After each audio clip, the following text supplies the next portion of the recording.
박미경 의원님 질의해 주십시오. 네, 박미경입니다.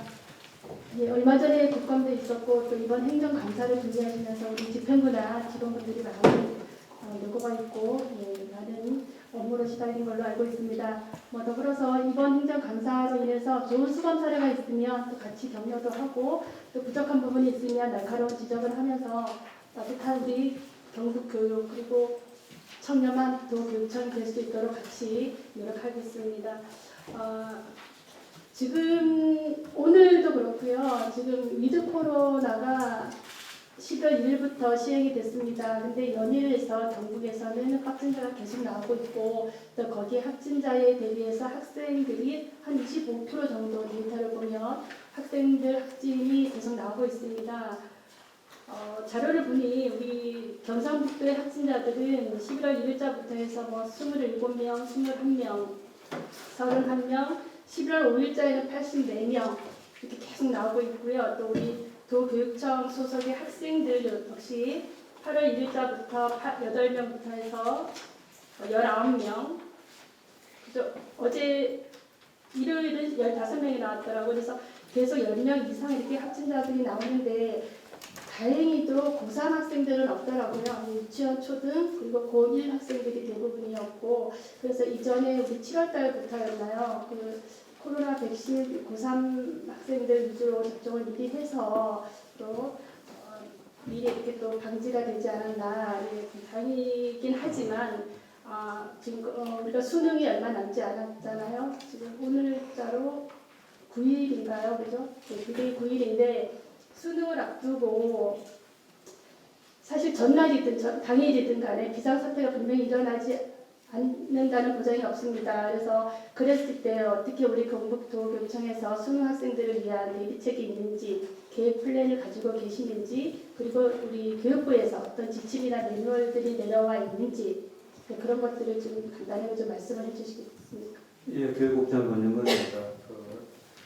잘 아다시피 대학 수학 능력 시험은 국가에서 관리를 하는 것이기 때문에 대부분의 큰 틀은 교육부의 지침에 따릅니다.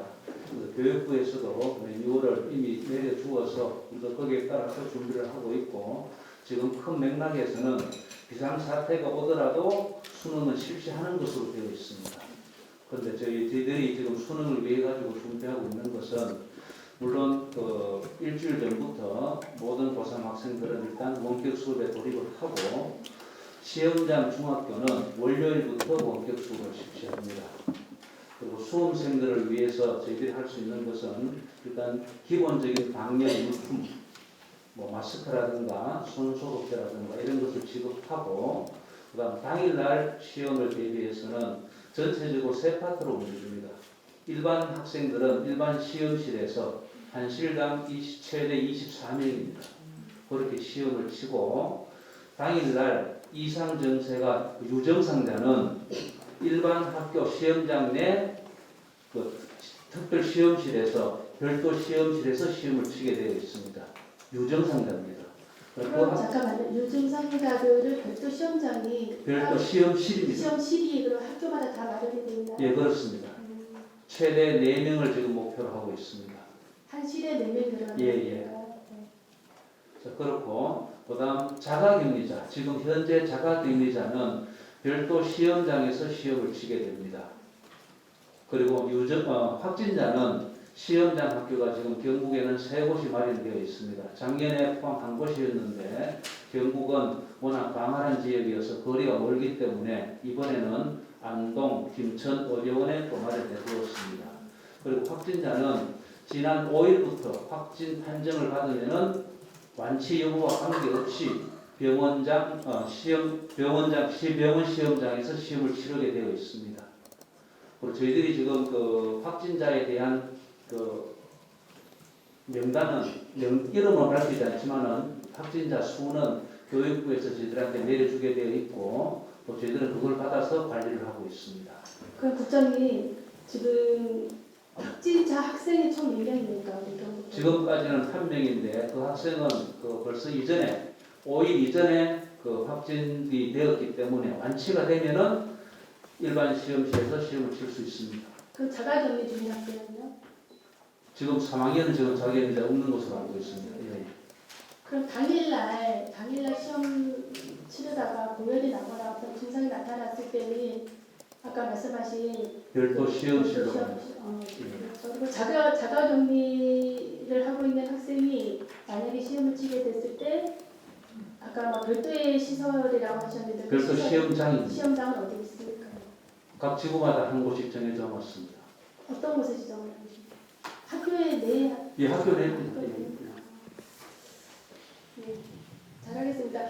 이번에 어쨌든 제일 불안하고 초조한 고3 학생들 그리고 학부모님들 그리고 또 학교에서도 또 학생들을 위해서 이렇게 일선에서 노력해 주시는 교직원분들이 참 걱정이 많으실 것 같습니다. 그래서 정말 안전하게 시험을 잘 무사히 치를 수 있도록 안전을 기해 주시길 다시 한번 당부 말씀드리겠습니다. 네, 좀 더 꼼꼼히 살펴서 학생들이 안전하고 또 학생들이 실력을 다 발휘할 수 있도록 그렇게 조치하겠습니다. 고맙습니다. 네.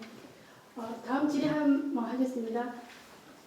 우리 교육국장님, 우리 경북에 주 4시간 수업을 하고 연봉 1억을 받는 교사가 있습니다. 알고 계십니까? 아마 그 원로 교사를 뜻하는 것 같습니다. 몇 분이 계시는지 알고 계십니까?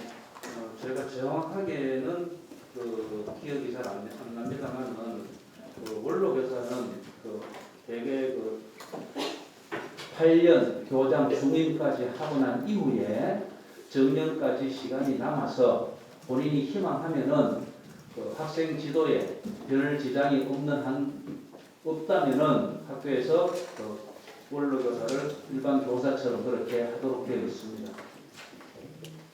물론 교육공무원법에 또 그렇게 명시가 돼 있고 또 대통령으로 정하는 관련해서 원로 교사에 대해서 우대를 해야 된다라는 어떤 그런 변명은 있습니다만 방금 말씀드린 대로 주 4시간 수업을 하면서 연봉 1억을 받는다. 이거는 일반 평교사나 초임교사나 또 현직 교직원분들이 봤을 때 어떻게 받아들여야 될지 우리 시민들이 국민들이 봤을 때 이걸 어떻게 이해할 수 있을까? 과연 이게 합당한가? 자, 그렇다면 금방 말씀하신 대로 자녀 임기 기간이 많게는 1년부터요 10년 이상이 남은 분이 있습니다. 자, 앞전에 말씀드렸지만 우리 경북에는 총 12명의 원로교사가 계시고 공립에 계시는 분이 1명이고 사립이 11분이십니다. 자녀 기간은 1년부터 10년까지 남아있고요. 자, 그렇다면 이분들이 담당하는 과목들은 주요 과목을 한두 분은 하고 계시지만 거의 뭐 전담 스포츠 그리고 진로와 직업, 교양 과목, 실용 경제, 이런 통합 과학 한국사 이런 식으로 담당 과목을 하고 계시고 더군다나 이분들을 위한 별도의 시설도 이렇게 공간도 또 마련이 돼 있는 걸로 알고 있습니다. 현장에 진짜 그렇게 돼 있습니까? 부위원장님 그 지적하시는 말씀이 그 되게 11분이 사립학교이고 또 조금 더 살펴보면은 대부분 재단과 관련 있는 선생님들입니다.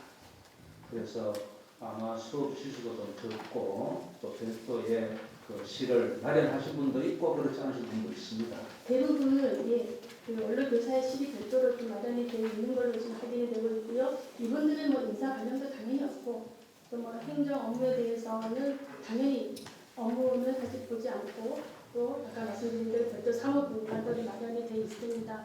지금 말씀하신 대로 대부분이 사립 재단에 연관되어 있는 분들인데 여기에 대해서 문제의식을 우리 국장님은 어떻게 생각을 하십니까? 저희들이 이제 그 법상으로 봐서 어떻게 제재를 가할 수 있는 부분이 없기 때문에 저희도 참 안타까운 부분이 없지 않아 있습니다. 법적으로 제재할 수 있는 어떤 여건이 안 된다라고 하시지만 제가 전에 말씀드렸지만 이거는 주 20시간을 하고 연봉 1억을 받는다. 우리 경상북도에서 만이라도 어떤 특단적인 정책이나 이분들을 위한 어떤 개선적인 부분이 있어야 된다고 보는 생각합니다. 우리 전국의 데이터를 보면은 원로 교사가 84명으로 지금 확인되고 있어요. 그 중에 14.2%입니다. 그거 엄청 많은 거거든요. 그렇죠? 그 다음에 그 사립학교 그 법인 관계자들 모였을 때에 요점을 좀 더 안내를 하고 원로교사 임명의 관계 법령에 보면은 수업 실시를 경감하도록 다지를 되어 있습니다. 그래서 뭐 지나치게 경감을 하니까 문제가 되는데 그것들도 저희들이 내부적으로 어느 정도 선까지 경감을 하는 게 맞는 건지 또 그만 말씀하신 대로 어떤 행정 업무도 일정 부분 부과할 수 있도록 그렇게 조치를 그 받는 본인은 좀 아쉬운 게요. 우리가 사립학교 재단에 사업재단에 환경 개선이나 학교의 뭐 모든 예산들을 다 지원해주고 있지 않습니까?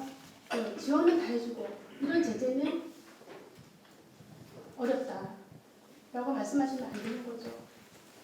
그러면 그 지원에 대해서도 한번 고민을 해보셔야 되고 제가 이 뭐 딱히 어떻게 해결 방안을 제가 뭐 이렇게 제시할 수는 없는 입장입니다만은 분명히 우리 도교육청에서는 이 부분에 대해서 좀 심각한 문제성을 가지고 고민을 깊이 하셔야 될 것 같습니다. 예, 관련 있는 사립학교 법인 관계자들과 한번 논의를 하고 추후에 좀 더 전체 여론적으로 봐가지고 좀 긍정적인 분야가 더 많아질 수 있도록 그렇게 조치를 취하도록 하겠습니다. 이 부분은 차후에 진행되는 대로 보고를 꼭 해주시길 부탁드립니다. 예, 알겠습니다. 그러겠습니다. 다음은 행정국장님께 질의드리겠습니다. 예, 행정국장 최상수입니다. 우리 10월 21일자로 도로교통법 개정으로 인해서 스쿨존 지역 내 전면 주정차가 금지되었죠.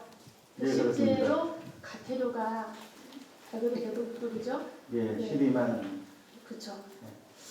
근데 그렇다면 지금 현장에 오늘도 그렇고 실제로 등하교 시간대에 정말 그 스쿨존 지역에 주정차를 하고 있는지 그렇지 않은지 한번 현장을 보시거나 보고받으신 거 있으세요? 예, 말씀드리겠습니다. 도로교통법이 위원님 말씀하신 대로, 부위원장님 말씀하신 대로 10월 21일로 이제 그 주정차가 전면 금지되었습니다. 그래서 이제 예외 규정이 있거든요. 예외적으로 시도 경찰청장이 안전표지 정차 또는 주차를 허용하는 곳에서는 주정차가 가능하도록 되어 있습니다. 그래서 이 부분은 학교장이 학부모의 의견을 수렴해서 시군청에 요청을 하게 되면 시군청에는 뭐 교통과 그리고 경찰서와 협의해서 경찰청에서 심의위원회가 있습니다. 이 심의위원회를 거쳐서 정차 또는 주차를 허용하는 곳에서는 네, 국장님. 주정차가 가능하도록 네, 맞습니다. 그래서 네. 안심 승하차 구역이라는 곳을 지정을 해놓고 네. 그 시간대에는 그 구역 내에서 승하차를 할 수 있게끔 예. 그죠? 그렇게 마련을 해야 되지 않습니까? 예, 예. 자, 법은 이렇게 개정이 돼서 시행이 되고 있는데 실제로 금방 말씀하신 대로 우리 23개 시군 중에서 13개 시군은 안심 승하차 구역이 없습니다. 그것까지 파악을 하고 계시는가요? 예, 우리가 이제 23개 시군에서 저희들이 이제 그 진행 상황을 추진 상황을 조사를 했는데 지금 이 협의가 완료된 시군도 있고 지금 어떤 시군에서 지역교육청에서는 그 시군의 그 스쿨존의 학교에서는 그 스쿨존의 허용을 하지 않겠다는 학교가 있거든요. 국장님, 아까 제가 13개 시군은 안심 승하차 구역이 없다라고 했지 않습니까? 네. 우리 포항, 경주, 김천 이렇게 대도시에는 하나도 없습니다. 근데 법은 지금 10월 21일자로 이렇게 지금 시행이 되고 있고 가태료가 실제 부과가 되고 있고 네. 학교에 등하원 시간대에 교통 마비가 되고 비상 깜빡이를 켜놓고 아이들을 급하게 내리고 그리고 이렇게 하면 정말 진짜 혼란이 더 어떻게 되면 가중될 수도 있고 그 단속에 지금 가태료 끊는 게 중요한 게 아니라 그렇게 할 수 있는 안전장치를 만들어줘야 되는데 불구하고 실제 지금 시간은 흘러가고 그렇게 마련되지 않습니다. 이건 너무 시급한 문제 아닙니까? 예, 스쿨존 지역은 그 주 출입구에서 300m 이내에서 그 기준은 알겠습니다만. 상하에다가 지정을 하는데 예. 그렇게 이제 방금 말씀하신 대로 주정차 가능 지역을 지정하지 않으면 학생들이 그 그러니까 어린이 스쿨존 이외 지역에서 내려서 도보로 학교를 하는 방법도 있었습니다. 그러니까 스쿨존 이외에 안심구역이 지정이 되지 않은 다른 공간에서 지금 하고 있잖아요. 네. 근데 그게 더 문제가 된다고 지금.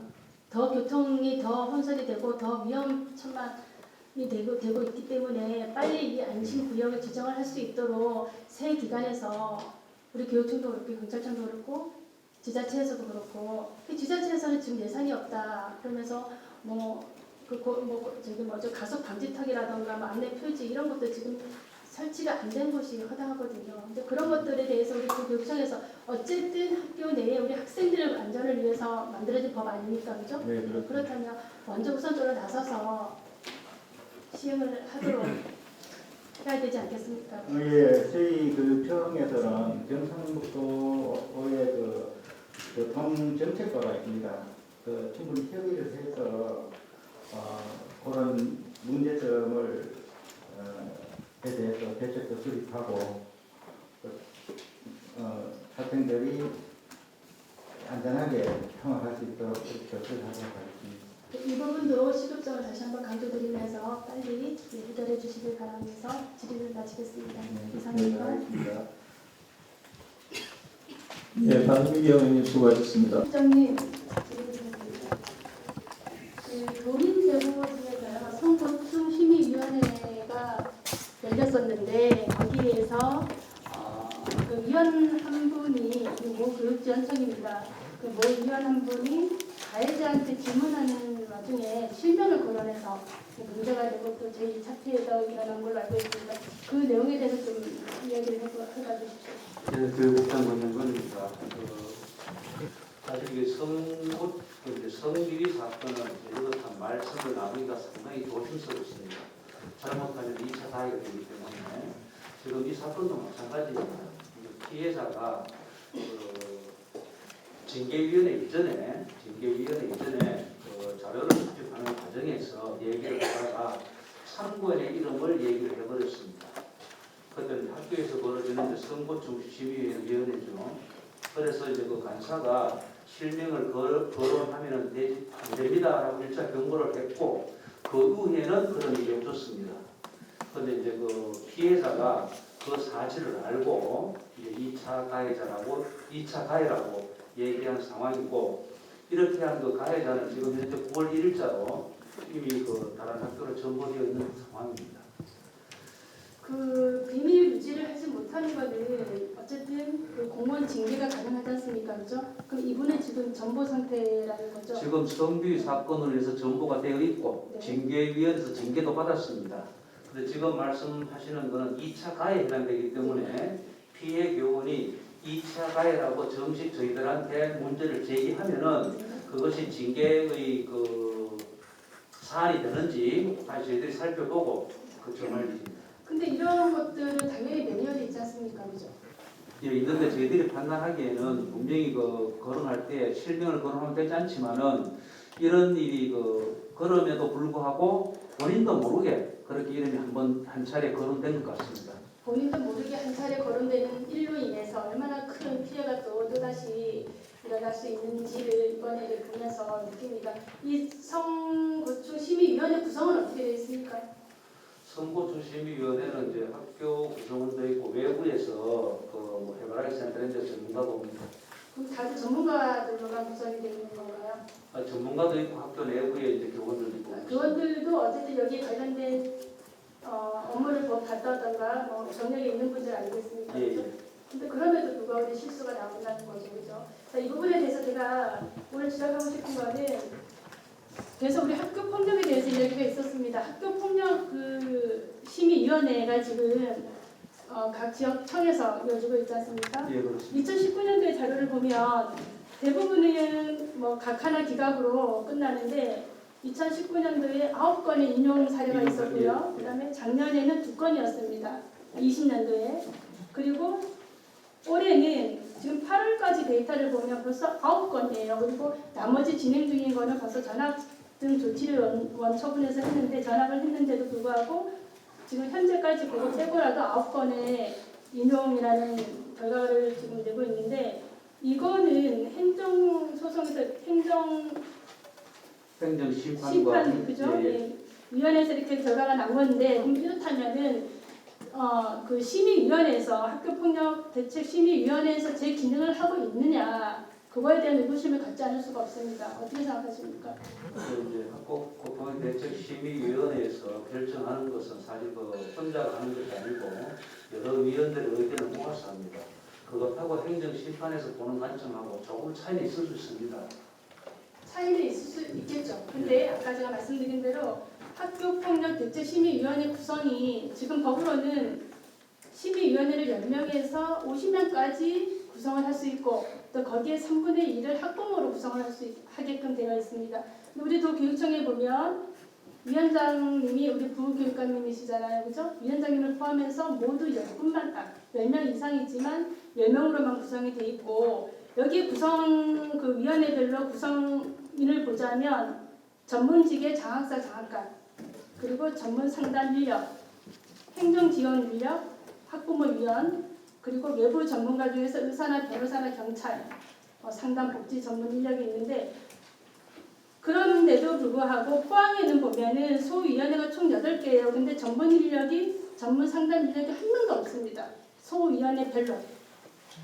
한 군데 있구나. 예, 제3 전문 소위원회에 전문 인력이 한 명이 들어가 있고 나머지 소위원회는 포항 지역 같은 경우는 전문 상담 인력이 한 명도 없고 학부모나 나머지 인력으로 구성이 되어 있는데 제가 이 세부 내역을 좀 자세히 듣고 싶어서 자료를 요구했습니다만 공개가 되지 않는다라고 답변을 받았습니다. 맞습니까? 예, 맞습니다. 자 그렇다면은 학부모위원 같은 경우에는 물론 아까도 마찬가지로 전문위원들이고 성인들이고 전문 인력들이 이렇게 심의를 하면서도 실수가 일어나는데 여기에 위촉에 해당되는 학부모 3분의 1에 해당되는 학부모는 과연 경력이라던가 그런 직종에 근무했던 분이던가 아니면 전문 인력 어떤 뭐 사전에 그죠 어떤 그런 데 관심이 있는 분야 종사자들이라던가 그런 분들이 들어가야 되는 게 당연하지 않습니까? 그건 당연한 말씀 맞습니다. 그럼에도 불구하고 이제 그렇지 않은 경우가 있어서 저희들은 이 대책위원회, 심의위원회에 위원들을 대상으로 매년 교육을 시키고 있습니다. 교육은 당연히 해야 되지만 사전에 위촉할 때 그런 기준에 대해서 명확하게 체크를 하셔야 된다는 얘기입니다. 왜냐하면 저희 지역만 봐도 제가 다른 지역은 모르겠습니다만 위원님들도 살펴보시면 학부모가 어떤 분들이 들어가 있나 자기 지역의 위원들은 이렇게 체크가 되잖아요. 그죠? 근데 전혀 거기에 대한 전문 지식이 있거나 물론 관심도는 제가 모르겠습니다만 거기에 경력이 있거나 전문 적이 있거나 전혀 자격이 있는 분들이 아님에도 불구하고 들어가신 분들이 꽤 많이 있습니다.